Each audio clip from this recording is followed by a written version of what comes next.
여호수아 24장 14절에서 18절 말씀을 통해서 여호와만 섬기라는 제목으로 하나님 말씀 나누겠습니다. 우리가 저번 주에 잠깐 나누었던 말씀을 잠깐 복습을 하면 이스라엘 백성들의 역사는 전쟁의 역사였다고 했죠. 수많은 전쟁을 치루었습니다. 가나안 땅에 들어가서도 전쟁하는 역사가 우리 앞에 다 보여지지 않습니까? 그런데 하나님이 강조하시기를 그 전쟁의 승패는 누구 손 안에 있었다는 거예요. 이스라엘 백성들의 손 안에 있었다라고 성경은 말하지 않습니다. 12절에 내가 왕벌을 너희에게 보내었노니 뭐예요? 그래서 너희의 칼이나 너희의 활로서 너희가 전쟁에서 이긴 것이 아니다라는 걸 주지시켜주는 거예요. 그러니까 지금 이 여호수아가 하나님의 입장에서 계속 말하는 거 아닙니까? 너희 전쟁에서 너희가 잘 싸워서 이긴 거 아니다. 대표적인 예로 출애굽했을 때 아말렉이 뒤에서 쫓아올 때 모세가 손을 들면 이스라엘이 이기고 손이 내려가면 아말렉이 이기더라. 그래서 모세가 손을 들고 옆에서 아론과 훌이 바치고 손이 내려오지 않고 현장에서 여호수아가 싸움으로 그 전쟁에서 이기게 된 것 아닙니까? 그러니까 전쟁의 승패는 하나님 손 안에 있다. 그러니까 다윗이 고백하잖아요. 골리앗 앞에 싸우러 나아갔을 때 너는 칼과 창과 단창으로 오지만 나는 만군의 여호와의 이름으로 나아가노라. 전쟁은 여호와께 속한 것인즉. 그래서 우리가 찬양도 있잖아요. 주를 찬양, 손을 들고 찬양. 전쟁은 나에게 속한 것 아니니 주를 찬양, 손을 들고 찬양. 전쟁은 하나님께 속한 것이니. 전쟁은 어디에 속했습니까? 하나님께. 그러니까 너희가 지금까지 가나안을 정복하면서 되어졌던 모든 과정, 출애굽을 하면서 치루었던 전쟁, 그 모든 것 너희가 무기가 좋아서 또 뭐 싸움을 잘해서 전략을 잘 짜서 이긴 것이 아니라 나 여호와가 너희를 도와서 이긴 것이니라. 그걸 확실하게 알으라는 거죠. 우리가 예배 전에 찬양했지만 그럼 보세요. 우리가 하나님의 도움 없이 여기까지 오늘 이 자리에 서 있을 수 있었나? 하나님의 도움 아니고는 우리가 이 자리에 있을 수 없다라는 거죠. 근데 그건 인간을 자꾸 잊어버리면 안 되는 거예요. 그걸 자꾸 상기시키면서 전쟁의 승패 하나님 손 안에 있었다라는 것. 또 한 가지 우리가 13절에 나누었던 것이 무엇입니까? 자, 전쟁을 하게 되면, 전쟁에서 이기게 되면 얻게 되는 보너스가 있죠. 수확물이라고 그러죠. 전쟁에서 이기면 그 재산들을 차지하게 되는 거예요. 땅을 이기면 땅을 정복하게 되면 땅이 내 것이 되는 거고, 성을 이기면 성이 내 것이 되는 거고, 사람을 인질로 이렇게 데리고 오면 그 사람이 이제 나의 종이 되는 거고, 그리고 그 적군들이 했던 뭐 옷이며 이런 모든 것이 다 재산이 되는 거잖아요. 뭐 금이며 동이며 철이며. 그리고 그들이 만약에 짓지 아니한 그 집을 땅을 정복해서 이김으로 말미암아 그냥 누리게 되었다는 것. 그걸 이제 13절에서 말씀해 주었잖아요. 너희가 건설하지 아니한 성읍들을 내가 너희에게 주었노라. 이건 신명기에 있는 말씀이 이미 예견되어졌다고 그랬죠. 신명기가 모세가 이미 이 부분의 말씀을 했던 것이고 그 말씀이 실현되어졌다라는 거예요. 그래서 우리가 누리고 있는 모든 것은 다 어디로부터 온 거라고요? 여러분 올 때 세상에 어떻게 왔습니까? 엄마 뱃속에서 응애하고 태어났을 때 아무것도 적신으로 왔다고 그러잖아요. 아무것도 가지고 오지 않았어요. 빈손으로 왔다고요. 또 우리가 갈 때도 마찬가지죠. 빈손으로 가는 인생. 근데 우리가 지금 여기서 누리고 사는 것은 누가 나에게 주신 것입니까? 그러니까 하나님이 베풀어 주셨다는 것을 잊지 말라라는 거죠. 하나님이 내게 누리게 하며 살게 하셨다는 것을 잊지 말아라. 그 말을 지금 여호수아가 이스라엘 백성들을 세겜에 모아놓고 계속 하고 있는 거, 강조하고 있는 겁니다. 이제 유언과 같은 말을 계속 하는 거예요. 여호수아 24장은 유언이에요, 유언.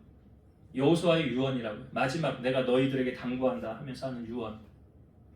그리고 우리가 저번 주에 말씀에 나누었습니다. 여러분 신앙생활이라는 것은 여러 많은 계명들이 있지만 10계명에 집약이 되어져 있죠.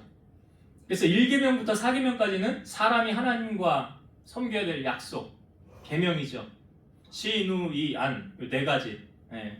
나 외 다른 신을 만져 우상을 섬기지 말라. 내 이름을 회방하지 말라. 그 다음에 안식일을 기억하여 거룩히 지키라. 이건 인간이 하나님과 지켜야 되는 계명. 10계명, 4계명까지. 그 다음에 5계명부터 10계명까지는 사람과 사람 사이에 지켜야 될 계명. 그래서 우리가 십자가를 묵상하면 십자가가 위에서 아래로는 하나님과 우리와의 관계, 옆으로는 사람과 사람과의 관계를 우리에게 보여주는 집약체 아닙니까? 그래서 사람들이요, 예수님 오셨을 때 예수님에게 물었어요. 예수님 우리에게 계명을 가르쳐 주옵소서. 근데 주님 말씀하십니다. 네 힘을 다하고 뜻을 다하고 정성을 다하여 주 너의 하나님 여호와를 사랑하라. 이것이 크고 첫째 되는 계명이요 둘째도 그와 같으니 내 이웃을 내 몸과 같이 사랑하라. 이게 십계명 이제 집약체 십자가를 주님이 말씀하신 거죠. 여러분, 하나님의 사랑이 일방적입니까? 그렇지 않습니까? 하나님이 우리를 무조건적으로 사랑하신다, 그렇지 않아요. 물론 다 사랑하세요. 하나님은 누구도 멸망받길 원하지 않으세요. 다 구원 안에 이르길 원하신다고 그랬어요, 성경에. 근데 그 하나님의 사랑이 그냥 막연히 일방적인 것은 아니다라는 걸 아셔야 돼요. 계시록 3장 20절 볼지어다 내가 문 밖에 서서 두드리노니 누구든지 내 음성을 듣고 문을 열면 내가 그에게로 들어가 그와 더불어 먹고 그는 나와 더불어 먹으리라. 이게 유명한 성화 같은 거 그림 있잖아요. 예수님이 문 밖에 서 있는 그림 같은 성화들이 옛날에 있었어요.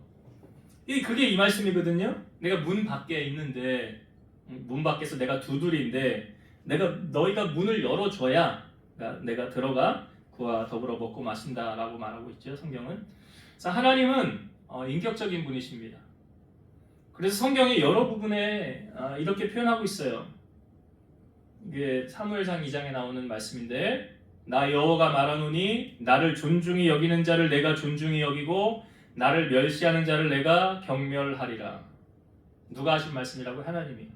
하나님을 존중히 여기는 사람을 하나님도 존중히 여긴대요. 근데 하나님을 멸시하는 사람은 하나님도 멸시한대잖아요. 그러니까 무조건적으로 사랑하는 그분이 그런 게 아니에요.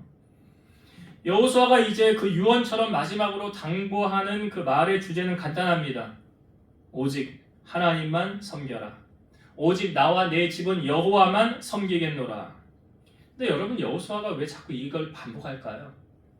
계속 이 말을 반복하고 있는 거예요. 반복하는 이유는 이렇습니다. 염려가 되니까 자꾸 강조하는 건 아니에요. 그 부모님들이 자녀들 보낼 때 나이가 연세가 많아도 그 자식은 자식이잖아요. 뭐 한갑을 바라보는 자식이라도 자식은 자식. 늘 하는 말들이 이거예요. 차 조심해라. 길 건널 때 길 조심해라. 뭐 조심해라. 왜요? 염려가 되니까. 염려가 되잖아요. 그러니까 자꾸 강조하는 거예요. 여호수아가 지금 이스라엘 백성들을 향하여 자꾸 이 부분을 하나님만 섬겨라라고 강조하는 이유는 뭐냐면 인간은 언제든지 하나님을 떠날 준비가 되어져 있기 때문에 그래요. 여러분 잘 보세요. 자, 사람들이 하나님을 언제 많이 찾습니까? 힘들 때, 고난당할 때, 그렇죠? 어려움이 닥쳤을 때, 문제를 만났을 때 하나님 많이 찾아요. 그러면 반대로 내가 평안해요. 내가 하는 일이 잘 돼요. 번성해요. 대박났어요. 자녀가 잘 돼요. 그때도 하나님을 찾습니까? 그때도 하나님께 영광을 돌립니까? 아무 문제가 없어도 하나님 앞에 나와서 엎드려 기도하십니까? 하나님께서 우리에게 억만장자와 같은 복을 주셔도 여러분 타락하지 않을 자신 있어요? 교만하지 않을 자신 있어요? 하나님을 떠나지 않을 자신 있습니까? 왜 성경에 다윗을 향하여 이는 내 마음에 합한 자라 라고 하였을까요? 성경을 보면서 그 이유를 좀 알겠더라고요. 하나님이 왜 다윗은 내 마음에 맞는 자야, 내 마음에 합한 자야 라고 했습니까? 하나님께서 다윗에게요 이루 말할 수 없는 많은 복을 주셨어요. 물론 사울을 통해서 연단의 과정도 있었지요. 약 10년의 그 세월 동안 도망자로 다니는 그 어려움도 있었어요. 그러나 그 사울이 죽고 난 이후부터 다윗의 인생은 정말 하나님이 주시는 복으로 흘러 넘쳤다 해도 과언이 아니죠. 근데 다윗이 많은 복을 누렸는데 다윗 자기 자신만 그 복을 혼자 누렸습니까? 아니에요. 그렇지 않았어요. 다윗은 자기에게 은혜를 베푸는 사람을 잊지 않았어요. 우리 머리 검은 짐승 키우는 거 아니라고 그런 말 하는데 이게 다윗에게는 통하지 않는 말이었어요.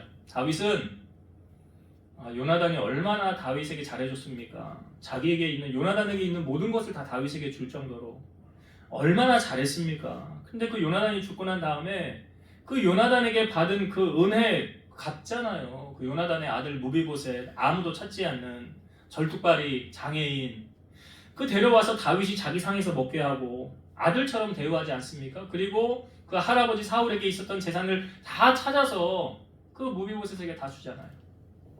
이게 다윗의 인간됨 아닙니까? 사람이요, 우리 이런 말 하면 권력을 접으면 그 사람이 어떤 사람인 줄 안다. 그 사람이 재산이 갑자기 부유해지면 그 사람이 어떤 사람인 줄 안다. 다윗이 그거 다 누렸잖아요. 권력, 최고 권력자, 왕. 재산, 어마어마하게 하나님 많이 주신 거 다 누렸잖아요. 그럼에도 불구하고 다윗은 타락하지 않았잖아요. 그렇죠? 그리고 다윗이 자기가 이렇게 하나님이 좋은 것을 누리고 있는데 이거 나만 누려서 되겠냐? 내가 하나님을 위해서 성전을 져야 되겠다. 하나님을 위해 건축해야 되겠다. 이거 누가 시켜서 한 것도 아니잖아요. 그러니까 다윗의 마음이 하나님을 향하여 있었다는 거 아닙니까?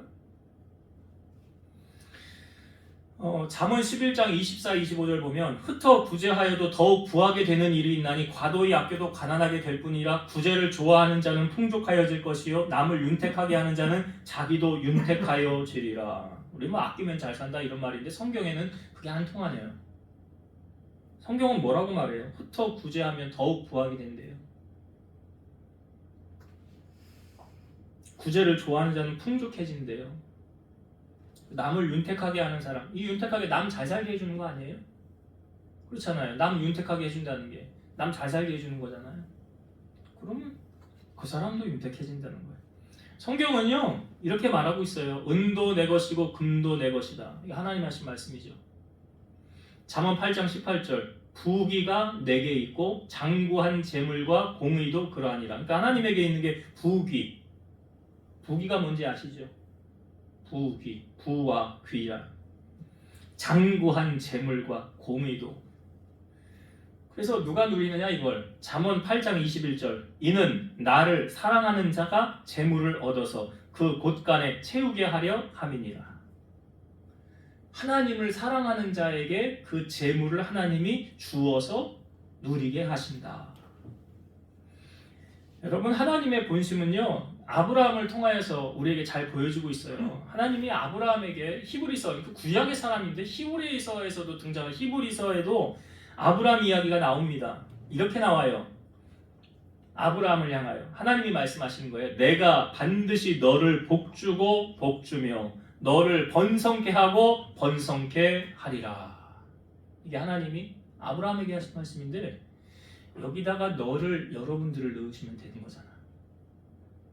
그렇죠? 하나님이 이 남현준을 복주고 복주며 남현준을 번성케 하고 번성케 하리라. 저는 제 이름을 넣었지만 여러분들이 여러분들의 이름을 넣으시라고요 여기다가. 그래서 하나님의 본심은 뭐예요? 이렇게 우리에게 복주길 원하시는 거예요. 그러나 하나님을 떠나면 하나님은 어떻게 하십니까? 하나님을 떠나 우상을 섬긴다고 한다면 하나님 이렇게 하신대요. 자, 성경을 봅시다. 24장 20절 24장 20절 말씀 봅니다. 만일 너희가 여호와를 버리고 이방 신들을 섬기면 너희에게 복을 내리신 후에라도 돌이켜 너희에게 재앙을 내리시고 너희를 멸하시리라 하니.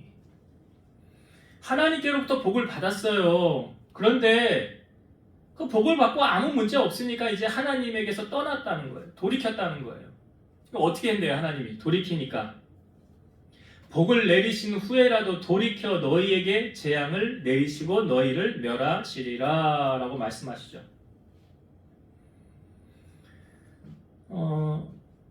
정말 하나님께서 이 말씀을 하셨는데 이스라엘 백성들에게 이걸 이루셨어요. 자, 성경을 한번 한 장, 두 장 넘기시면 사사기 2장을 볼게요. 사사기 2장 6절부터 사사기 2장 6절부터 제가 쭉 읽어볼게요. 전에 여호수아가 백성을 보내매 이스라엘 자손이 각기 그들의 기업으로 가서 땅을 차지하였고 백성이 여호수아가 사는 날 동안과 여호수아 뒤에 생존한 장로들 곧 여호와께서 이스라엘을 위하여 행하신 모든 큰 일을 본 자들이 사는 날 동안에 여호와를 섬겼더라.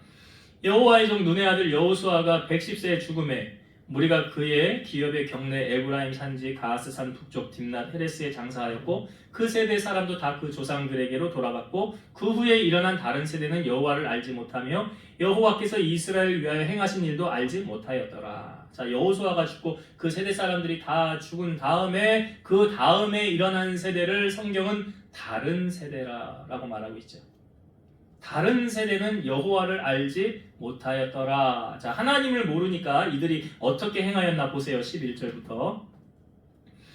이스라엘 자손이 여호와의 목전에 악을 행하여 바알들을 섬기며 애굽 땅에서 그들을 인도하여 내신 그들의 조상들의 하나님 여호와를 버리고 다른 신들 곧 그들의 주위에 있는 백성의 신들을 따라 그들에게 절하여 여호와를 진노하게 하였으되 곧 그들이 여호와를 버리고 바알과 아스타롯을 섬겼으므로 여호와께서 이스라엘에게 진노하사 노략하는 자의 손에 넘겨주사 그들이 노략을 당하게 하시며 또 주위에 있는 모든 대적의 손에 팔아 넘기심에 그들이 다시는 대적을 당하지 못하였으며 그들이 어디로 가든지 여호와의 손이 그들에게 재앙을 내리시니 곧 여호와께서 말씀하신 것과 같고 여호와께서 그들에게 맹세하신 것과 같아서 그들의 괴로움이 심하였더라.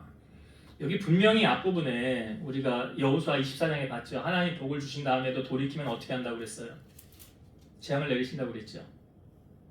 여기 말씀에 나오잖아요. 14, 15절 여호와께서 이스라엘에게 진노하사 노략하는 자의 손에 넘겨주사 그들이 노략을 당하게 하시며 주위에 있는 모든 대적의 손에 팔아 넘기심에 그들이 다시는 대적을 당하지 못하였고 어디로 가든지 여호와의 손이 그들에게 뭘 내려요? 재앙을 내리심에 앞부분에 여호수아가 다 했던 말이잖아요. 그 했던 말이 지금 그대로 이루어지고 있더라. 여러분, 우상은요 지금 이스라엘 백성들이 바알과 아스타롯을 섬겼다고 그랬죠. 오늘날 우리가 살아가는 이 우상의 개념은요 나무나 돌이나 철이나 외적인 우상이 아니에요. 내면의 마음의 우상이 제일 중요한 거예요. 여호와만을 향한 마음가짐의 상태가 아닌 아직껏 남아있는 우상을 섬기려고 하는 그 경향, 하나님보다 더 사랑하는 그 어떤 것. 그래서 골로새서 3장 5절 보면 그러므로 땅에 있는 지체를 죽이라 곧 음란과 부정과 사욕과 악한 정욕과 탐심이니 탐심은 우상 숭배니라. 탐심이 뭐예요? 탐심이 뭡니까? 욕심이죠. 욕심은 성경은 뭐라고 그래요? 우상 숭배다. 이거 아간에게 적용하면 딱 나오는 거 아니에요? 여리고에 있는 거 다 무너질 때 여호와께 바쳐라 했는데 안 바쳤잖아요. 안 바친 이유가 뭐예요? 뭐 때문에 그런 거예요? 욕심이잖아. 욕심. 그래서 이런 말이 있잖아요. 인간의 욕심이 끝이 없다라는 말이 있어요? 없어요? 우상이라고요. 우상 숭배라고요. 그래서 욕심을 죽여라, 물리쳐라. 그리스도 예수의 사람들은 그 탐심을 십자가에 함께 죽었다라고 말하잖아요. 그 정과 욕심을 십자가에 함께 죽었느니라. 그래서 야고보서 말씀해 보면 욕심이 잉태한즉 죄를 낳고 죄가 장성한즉 사망을 죽는 거예요. 그냥 욕심 때문에 죽는 거예요. 욕심 때문에.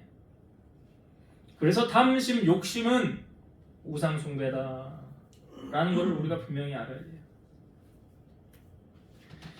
성경은 하나님의 말씀입니다. 가장 정확한 교과서예요. 그러니까 인풋하면 뭔가 투입이 되면 아웃풋이 돼야 되잖아. 그러니까 하나님 앞에 어떻게 행하였더라라는 게 인풋 아니에요? 그렇지? 하나님 앞에 내가 어떻게 살았더라 이게 인풋이에요. 내가 행한 것이 인풋이에요. 그러면 그 결과로 나오는 게 뭐예요? 아웃풋이에요. 그게 뭐냐? 열매예요. 내가 어떻게 사느냐에 따라 나타나는 게 열매라고요. 그래서 성경은 가장 정확해요. 계속 요즘에 이 말씀 하나님 계속 주시는데 하나님 떠나면 어떻게 된대요? 망한대잖아요. 하나님을 가까이 하면요 복이래잖아요. 이게 단순한 진리를 성경은 우리에게 계속 말하고 지금 여호수아가 하는 이야기가 그 이야기잖아요. 하나님만 섬겨야 돼. 하나님만 가까이 해야 돼. 그 말이거든요 지금. 그래서 여호수아가 그것을 강조하고 있고, 그 다음에 여호수아 백성들이, 이제 이스라엘 백성들이 말했어요. 우리 그럼 하나님만 섬기겠습니다. 하나님만 섬기겠대요. 그래? 그러면 우리가 지금 한 말을 다 율법책에 기록하자. 기록하고 난 다음에 큰 돌을 하나 가져다가 그 여호와의 성소 곁에 있는 상수리 나무 아래 세웠다는 거예요. 이 돌을. 자, 이 부분은 말씀 한번 봅시다. 여호수아 24장 26, 27절. 여호수아 24장 마지막 장 26, 27절. 여호수아가 이 모든 말씀을 하나님의 율법책에 기록하고 큰 돌을 가져다가 거기 여호와의 성소 곁에 있는 상수리 나무 아래에 세우고 모든 백성에게 이르되 보라, 이 돌이 우리에게 증거가 되리니 이는 여호와께서 우리에게 하신 모든 말씀을 이 돌이 들었음이니라. 그런즉 너희가 너희의 하나님을 부인하지 못하도록 이 돌이 증거가 되리라 하고. 여기 이제 율법책을 기록하고 하나님의 율법책에 기록하고 우리가 행한 말씀 기록한 다음에 큰 돌을 가져다가 여호와의 성소 곁에 세웠더라. 이 여기서 말하는 여호와의 성소는 이제 길갈에 여기서 말하는 이 여호와의 성전은 여기는 지금 세겜이거든요. 그러니까 여기서 말하는 성소의 개념은 뭐냐면 아브라함이 하나님의 부름을 받고 처음으로 제단을 쌓은 곳이 세겜이에요. 그리고 제가 오전에 말씀드렸던 야곱이 야복 강가에서 천사와 씨름하고 에서와 화해한 다음에 도착을 해서 가장 먼저 제단을 세운 곳이 세겜이에요. 그러니까 하나님의 성소가 세워져 있는 실로가 아니라 이게 세겜이거든요. 그래서 그런 의미로 여호와의 성소라라는 표현을 쓴 것이고, 여기 돌을 세웠다고 그랬죠. 돌을 세웠더라. 이 돌이 이제 증거가 된다라고 말하면서 이거 말하죠. 이는 여호와께서 우리에게 하신 모든 말씀을 이 돌이 들었음이니라. 사실 여러분, 돌이 어떻게 듣습니까? 돌이 생명력이 있는 게 아니라 여기서 이 돌을 의인화했다는 거잖아요. 의인화했다. 이 부분을요, 칼빈은 이렇게 해석을 했어요. 무생물인 돌까지도 이 말씀을 들었는데 하물며 사람들이 말씀을 듣지 못한 양 하나님을 배반하는 일이 있어서는 안 된다. 그래서 이스라엘 백성들로 하여금 하나님을 속이거나 부인하지 못하도록 하기 위함이다. 무생물인 돌도 들었는데 하물며 우리야 하나님의 형상대로 짐을 받은 사람이 하나님의 말씀을 듣고서도 못 들은 양 부인해서는 안 된다라는 거예요. 여러분, 인간의 마음은 갈대와 같다라는 표현이 있잖아요. 이게 무슨 말입니까? 하루에도 수십 번 변하죠. 하루 수십 번 변해. 다른 건 변해도 되는데 여러분, 하나님을 향한 마음은 변하면 안 돼요. 이건 일편단심이어야 돼요. 그래서 성경은 만물보다 거짓되고 심히 부패한 것이 마음이라. 누가 능히 이를 알리오마는 나 여호와는 심장을 살피고 폐부를 시험하사 각각 그의 마음에 행한 대로 보응한다 라고 말씀하시잖아요. 우리 원종호 집사님이 올해 여러 많은 문제가 있었는데 이제 남편하고 그 이혼 문제가 다 되지 않고 불가능한 사건을 가능케 하셨잖아요, 하나님이. 근데 그 시청에 가서 그거 딱 접수하고 나오면서 뭐라고 했다 그래. 내가 기억을 하고 있어. 뭐라고 하나님과 약속을 했대요. 근데 그 약속이 뭐냐?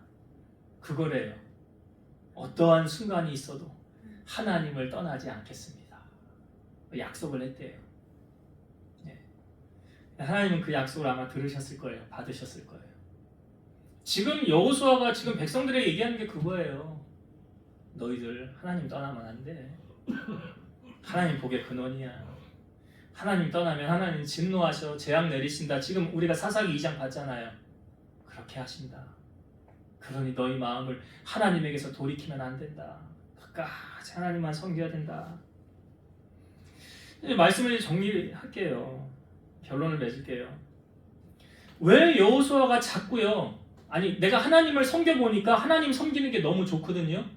그러니까 나와 내 집은 여호와만 섬기리라 라고 고백하는 거예요. 하나님 섬기는 게 너무 좋은 거예요. 여러분, 사람의 마음 가운데요, 공허함 같은 것이 생겼을 때 누구나 있는 거라 그래요. 근데 이 공허함이 세상의 것으로 채워지지 않는데요. 내가 뭐 쇼핑을 해서 물건을 사고 나면 잠시 기쁘지만 그 공허함이 사라지진 않는다고 그래요. 근데 이 공허함을 채워주실 수 있는 건 이건 누구만 할 수 있느냐? 신만이 할 수 있대요. 신만이, 우리가 섬기는 하나님만이 그 공허함을 채워줄 수 있는. 그래서 찬송가에 있잖아. 평화 평화로다 하늘 위에서 내려오네. 그러니까 하나님만이 그걸 우리에게 채워줄 수 있다는 거예요. 그러니까 세상의 것을 다 누리며 산다 하더라도 진정한 거기에 평화와 기쁨이 없으면 불행한 거잖아요. 근데 좀 없이 살아도 어려워도 주님이 나와 함께 하시고 주님의 평안함이 내게 있다면 그건 행복한 인생이요, 그건 축복받은 인생이라는 거죠. 그래서 여호수아가 계속 말하는 거죠. 내가 하나님 섬겨보니까 너무 좋아. 전도가 뭡니까? 예수님 소개하는 거 아니에요? 내가 예수님 믿어보니까 너무 좋아. 당신도 예수님 믿고 내가 만났던 주님 만나고 당신도 그 복을 받았으면 좋겠어. 지금 여호수아가 그거 얘기하는 거잖아요. 그거 간증하는 거 아닙니까? 그래서 우리의 입술에 주님을 만난 그 은혜와 감격을 전했으면 좋겠어요. 전했으면. 또 한 가지는 자꾸 왜 여호수아가 정말 백성을 걱정하는 듯이 너희들 하나님 떠나면 안 돼. 하나님만 섬겨야 돼. 이렇게 말하는 이유는 무엇입니까? 인간의 마음 가운데는 자기가 신이 되려고 하는 마음이 있어요. 누구나 있어요. 그래서 제가 그랬잖아요. 가장 조심해야 될 신은 뭐라고요? 자신이라고, 자신. 그래서 말세의 사람들이 누굴 사랑한대요? 자기를 사랑한대잖아. 돈을 사랑하고. 그러니까 이건 우리가 물리쳐야 되는 거예요. 수요 예배 때도 나누었지만 황금 송아지 만들어 놓고 와 저게 우리를 인도할 신이라고 하면서 사실은 그 송아지 형상이 자기 자신이라고. 나라구나. 내가 잘해서 여기까지 왔지. 무슨 하나님 공로야. 인간이 이렇게 변질될 수 있다는 거예요. 그래서 사도 바울은 말하죠. 내가 내 몸을 쳐서 복종하면 내가 남에게 전파한 후에 도리어 버림받을까 두려워함이라. 신앙생활을 여러분 단순하게 하세요. 하나님 가까이 하세요. 그리고 하나님 더 사랑하세요. 그럼 복 주신대잖아요. 그럼 뭐 이 복이 뭐 영원히 가는 거 아니에요? 다윗을 보니까. 그러나 내 마음이 하나님에게서 멀어지면, 하나님과 뜸해지면, 세상이 더 좋아지고 세상이 가까워지면 그 다음부터 하나님의 진노가 임하는 거예요. 그렇게 하신대잖아요. 오늘 성경의 말씀을 보니까. 그래서 여러분들이 다른 무엇보다 하나님을 더 사랑하시고 하나님 더 가까이 하시고 다시 오시는 주님 늘 기대하고 사모하는 마음으로 승리하며 살아가는 여러분 되시기를 주의 이름으로 축원드립니다. 기도하시겠습니다. 지금도 살아서 역사하시는 하나님 감사합니다. 여호수아는 자기가 섬기는 그 하나님이 너무나 좋았습니다. 그래서 나와 내 집은 오직 여호와만 섬긴다고 하였습니다. 우리도 주님 다시 오시는 그날까지 여호수아의 신앙 우리도 갖게 하옵소서. 변질되지 않게 하시고 끝까지 주님 잘 섬기는 저희들 되게 하시고 주님을 사랑하되 이전보다 더 날마다 사랑하는 마음 우리 안에 샘솟듯 일어나게 하여 주옵소서. 그리고 다시 오실 주님을 기대하고 소망하며 이 땅에 소망 두는 것이 아니라 저 천국에 소망을 두고 믿음으로 승리하며 살아가는 우리 성도들 다 되게 하여 주옵소서. 이제는 우리를 모든 죄악 가운데서 구속하신 예수 그리스도의 은혜와 하나님의 사랑하심과 성령님의 내주 교통 인도 역사 충만케 하심이 사랑하는 성도들 머리 위에 저들 가정 위에 이 제단과 나라와 민족 위에 이제로부터 영원토록 함께 있을지어다. 아멘.